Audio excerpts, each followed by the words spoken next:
اہل حدیثوں کی سب سے بڑی کمزوری یہ ہے، چاہے یہ بات کریں چاہے یہ بات سنیں، سب سے پہلے دلیل مانگتے، دلیل کے محتاج۔ دلیل ہے آمنا و صدقنا، دلیل نہیں ہے کہنے والا کتنا بڑا ہے، ہمیں اس کے رتبے کا، اس کی پگڑی کا، اس کی جبے کا، اس کی تسبیح کے دانوں کا ہمیں کوئی لحاظ نہیں۔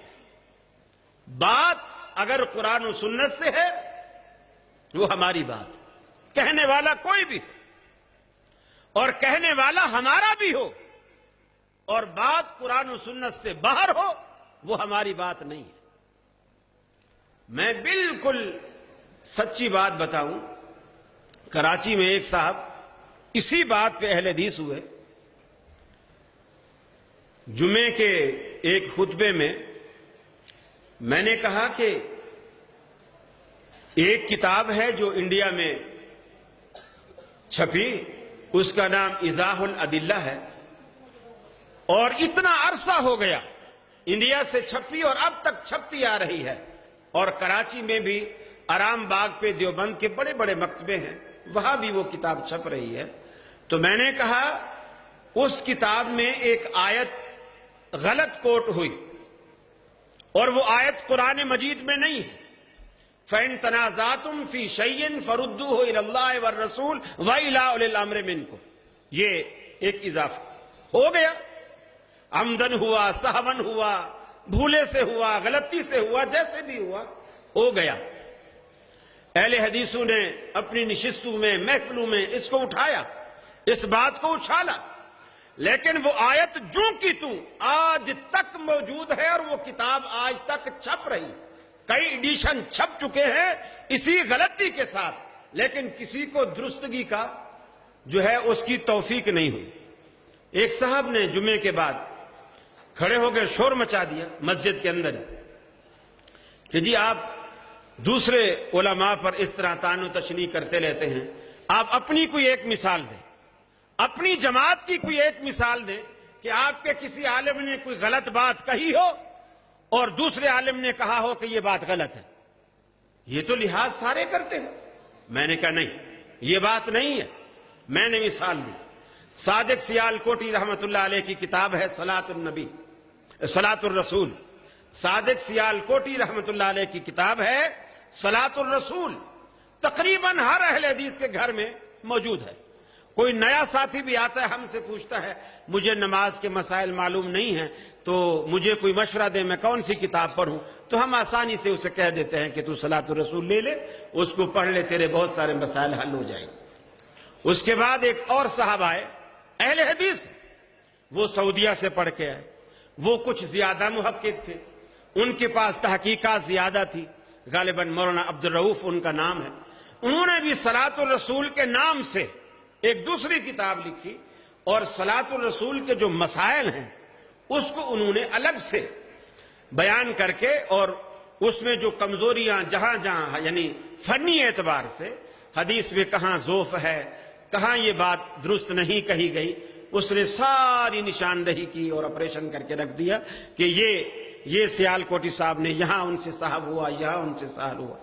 میں نے کہا دیکھو، سیال کوٹی صاحب اتنے بڑے عالم تھے، اور وہ نوجوان ہے بعد میں آنے والا، اور ایک نوجوان ہمارے بزرگ کی غلطی نکالتا صرف اس بنیاد پر کہ اللہ تبارک و تعالیٰ کے رسول کا صحیح فرمان یہ ہے، جو اگرچہ بڑے کو معلوم نہیں ہو سکا یا اس کا ذوف اسے معلوم نہیں ہو سکا، آج اس نے بتایا ہے، اور تمام اہل حدیثوں نے اسے تسلیم کیا ہے۔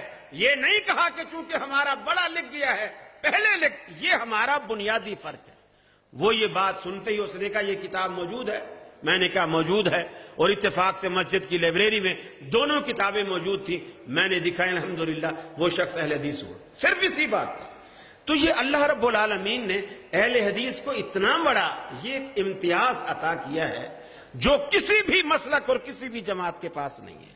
ہم محبت میں بھی جھوٹ بولنے کے قائل نہیں ہیں، محبت میں بھی جھوٹ بولنے کے ہم قائل نہیں ہیں، مبالغہ آرائی کے قائل نہیں ہیں۔ وہی اور جن ہستیوں کی، جن لوگوں کی اچھی تعریفیں، جن تعریفوں سے قرآن مجید بھرا پڑا ہو، ان کی اچھی تعریفیں جب موجود ہوں تو ہمیں ان کی تعریف میں اپنی طرف سے یا لوگوں کے اقوال کا سہارا لینے کی کیا ضرورت ہے؟ رسول اللہ صلی اللہ علیہ وسلم نے صحابہ کرام سے متعلق ہمیں اتنا محتاط رہنے کا حکم فرمایا اللہ اللہ فی صحابی، خبردار میرے صحابہ کرام کے بارے میں اللہ رب العالمین سے ڈرو، اللہ رب العالمین کا خوف دل میں رکھو، میرے صحابہ کے بارے میں کبھی بد زبانی نہ کرنا۔ لیکن آج ہم دیکھتے ہیں دنیا میں ایک چند آٹے میں نمک بھی نہیں ہے، چند لوگ ہیں جو انگلیوں پر گنے جانے والے ہیں، اور وہ صحابہ کرام کی شان میں اس طرح گستاخیاں کرتے ہیں، بدتمیزی کرتے ہیں، اور کھلے عام ان کی مجالس ہوتی ہیں، اور مجالس میں وہ ساری خرافات بکتے ہیں اور کہتے ہیں، سب کچھ کرتے ہیں۔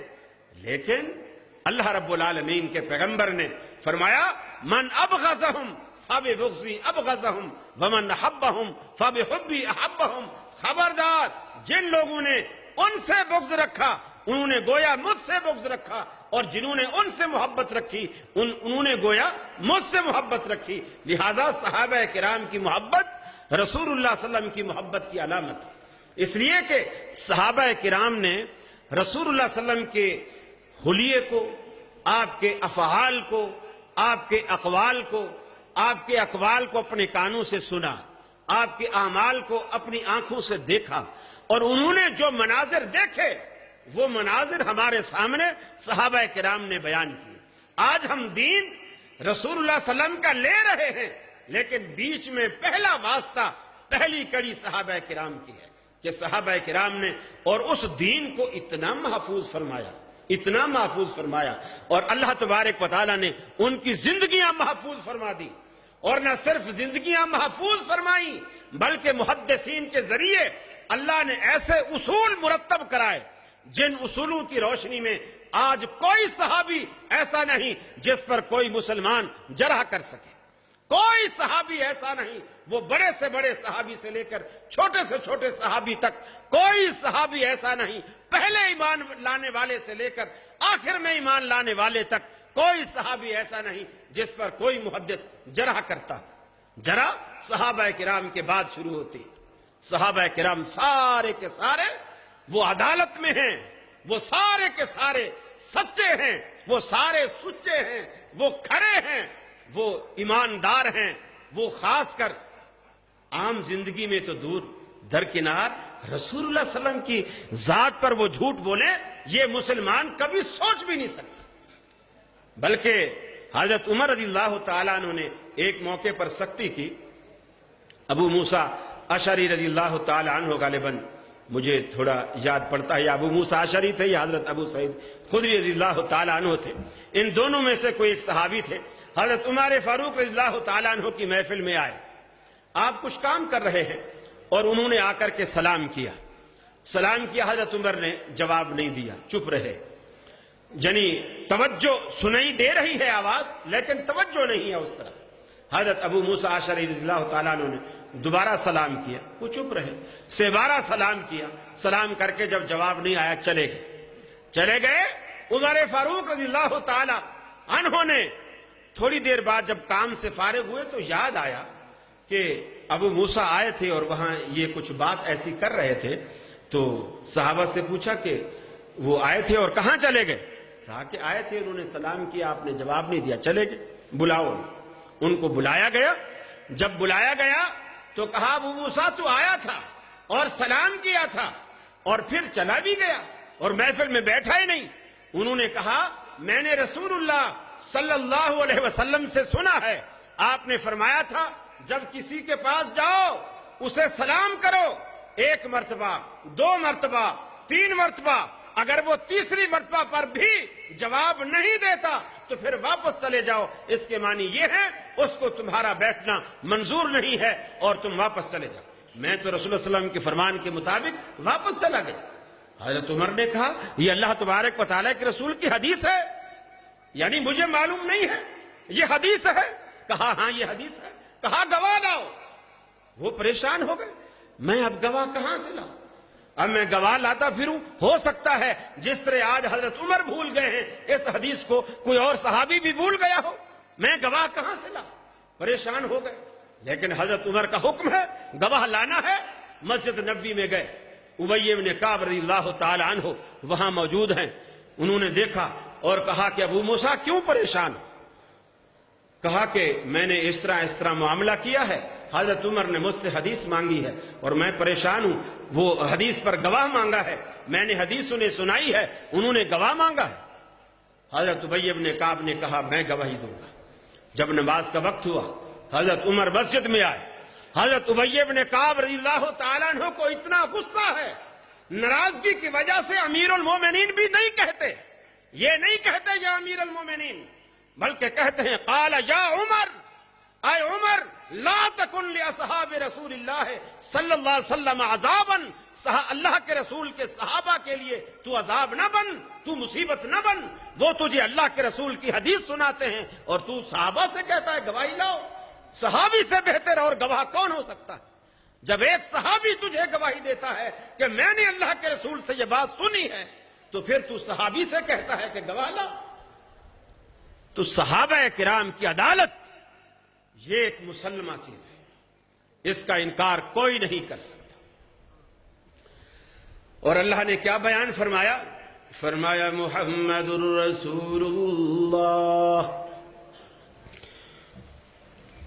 جزاکم اللہ احسن الجزا۔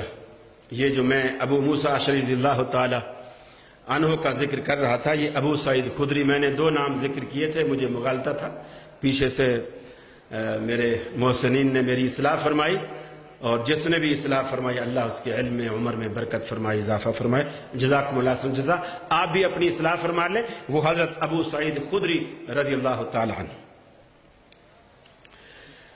رسول اکرم صلی اللہ علیہ وسلم سے کہا گیا، قرآن مجید میں اللہ نے فرمایا محمد الرسول اللہ والذین معہ اشداء علی الکفار رحماء بینہم۔ محمد الرسول اللہ کی ذات گرامی اور آپ کے ساتھ جو آپ کے جانشین شمع رسالت کے یہ پروانے۔ جو آپ نے بیان کیا تھا وہ موسیٰ اشعری ہے، بعد میں تائید کے لیے ابو سعید خدری آیا، پہلے بات آپ سے صحیح ہے۔ اچھا اچھا موسیٰ اشعری نے کیا تو آپ نے پہلے بیان کیا صحیح ہے۔ اچھا اچھا۔ ابو سعید خدری مجھ کی طرف۔ جزاکم اللہ حسن جزا، جزاکم اللہ حسن جزا۔ یہ اس میں ایک دوبارہ تھوڑی سی چھوٹی سی ترمیم آئی ہے کہ جو پہلے جس نے سلام کیا تھا وہ ابو موسیٰ اشعری ہی ہیں، وہ میں نے بات درست کہی تھی، اور جنہوں نے گواہی دی یعنی ابی بن کعب کی بجائے جنہوں نے گواہی دی وہ حضرت ابو سعید خدری رضی اللہ تعالی عنہ ہیں۔ آپ اس کی اصلاح فرما لیں۔ جزاکم اللہ حسن جزا، بارک اللہ فی العلم۔ فرمایا محمد الرسول اللہ والذین معہ اشداء علی الکفار رحماء بینہم۔